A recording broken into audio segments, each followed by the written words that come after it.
Hey everyone, it's Colin. How's it going? I've got a complete in-box Pokemon Mini. Let's crack it open.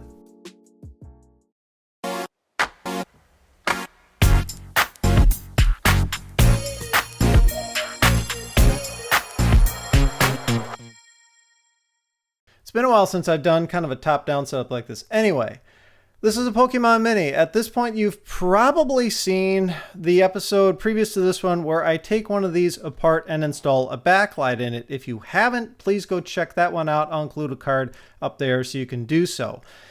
This one came to me relatively recently. A friend of mine spent a month in Japan, and he's really cool, and if there's any little stuff that I want him to try and pick up for me while he's there, I'll have him do it. I've gotten like a Super Famicom and stuff like that in the past the same way.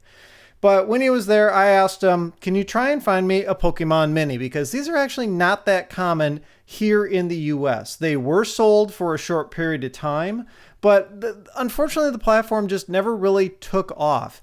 There's not actually a whole lot of information out there about the Pokemon Mini from like a business perspective. Apparently Nintendo never really released any sort of sales numbers, anything like that.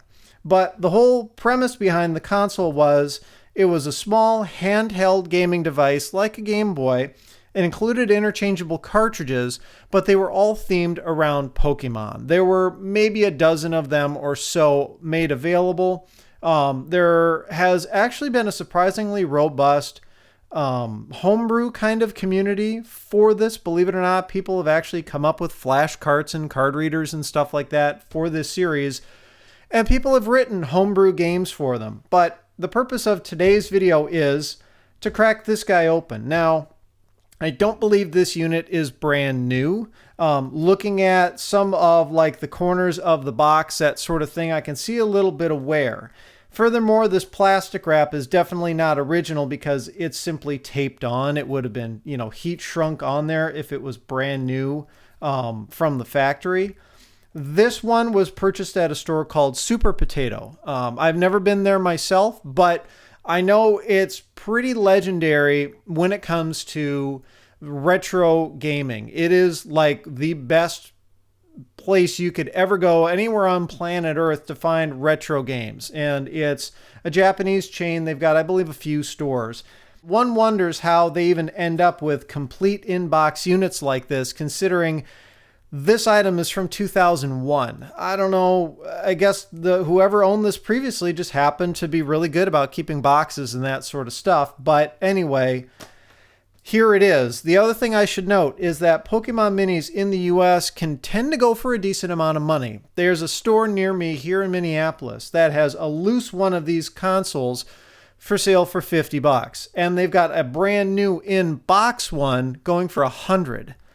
This unit, albeit used, but complete box, console, and a game, that number, 3,980 yen, is the equivalent of about $40 US. Blew my mind when my friend found this for this price.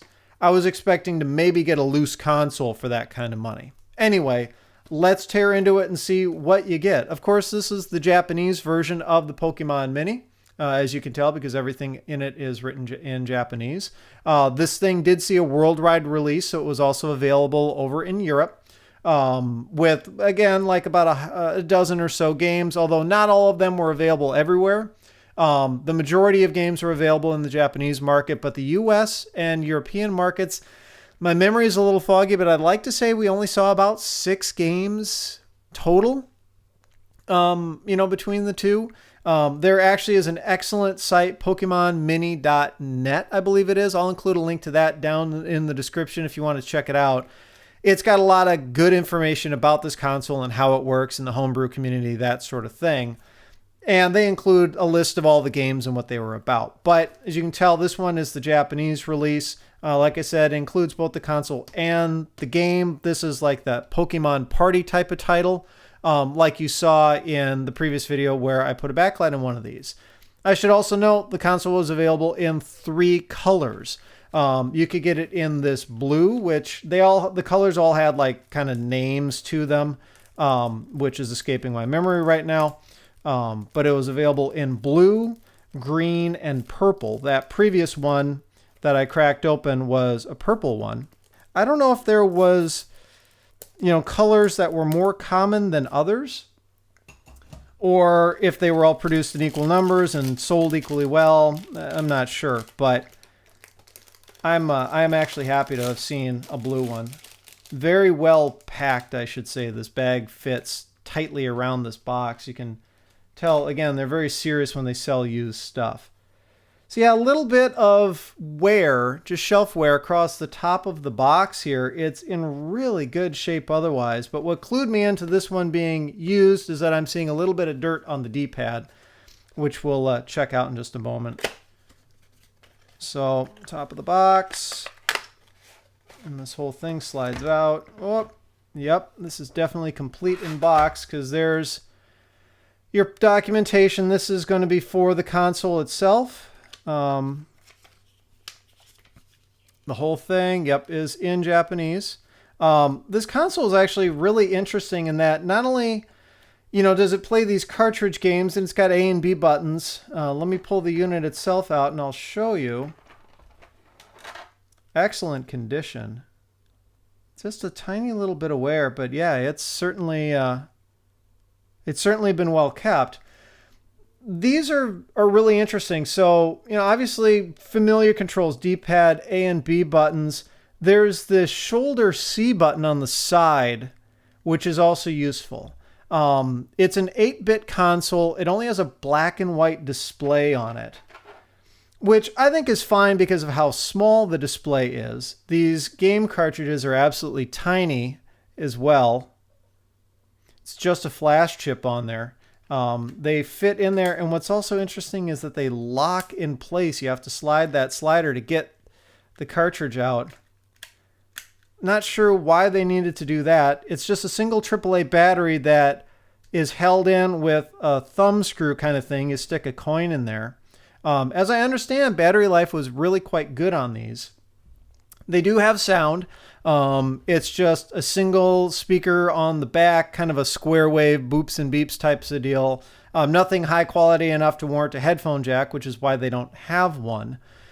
But there's also variable contrast, of course, for the display. They didn't come with a backlight out of the factory, of course.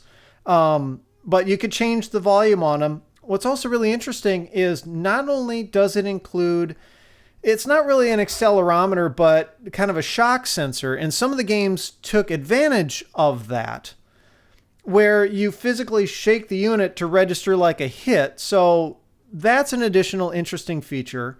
There's an infrared transceiver on top, so you can do multiplayer with these, which was also very interesting. But it's also got a built-in vibration motor, which is something that I never realized until I played one of these for the first time. There's actually quite a bit of technology packed into this teeny little console. And maybe someday I'll do a teardown and we can kind of evaluate the parts inside it, see if there's anything that was commodity from back in the day or not. But I'm actually really, really impressed by the Pokemon Mini. Just what Nintendo was able to pack into this thing. Based on its size and shape, you would think it was one of those Tamagotchi things, from the 90s, the virtual pet, where it's very limited in terms of what you can do. But for all intents and purposes, this thing is basically just a teeny tiny little 8-bit Game Boy. So if you ever have the chance to pick up a Pokemon Mini for a decent price, I would definitely encourage you to consider it, because these are actually really, really cool. And while the games are all Pokemon themed, they aren't necessarily Pokemon titles. You're not just sitting here playing Pokemon over and over on this. It's really a whole variety of games that simply have Pokemon characters in them. I know one of the more rare titles is actually Tetris. They came out with a Pokemon-themed Tetris for this, and if I ever get a chance to pick one of those up, I probably will. You all know I'm a bit of a Tetris fan. But if you're wondering why I decided to do this video, it was actually due to my Instagram followers. I posted up a picture of this box on Instagram and asked if anyone wanted to see an unboxing, and an overwhelming response. I'm very surprised by it, of people saying, yeah, let's unbox it. So That's why this video came into being. If you want to see more stuff like this, be sure to shout that out down in the comments below and I'll take that all into consideration. So, if you like this one, I would appreciate a thumbs up. Be sure to subscribe if you haven't already. You can follow me on Twitter and Instagram at thisdoesnotcomp. And as always, thanks for watching.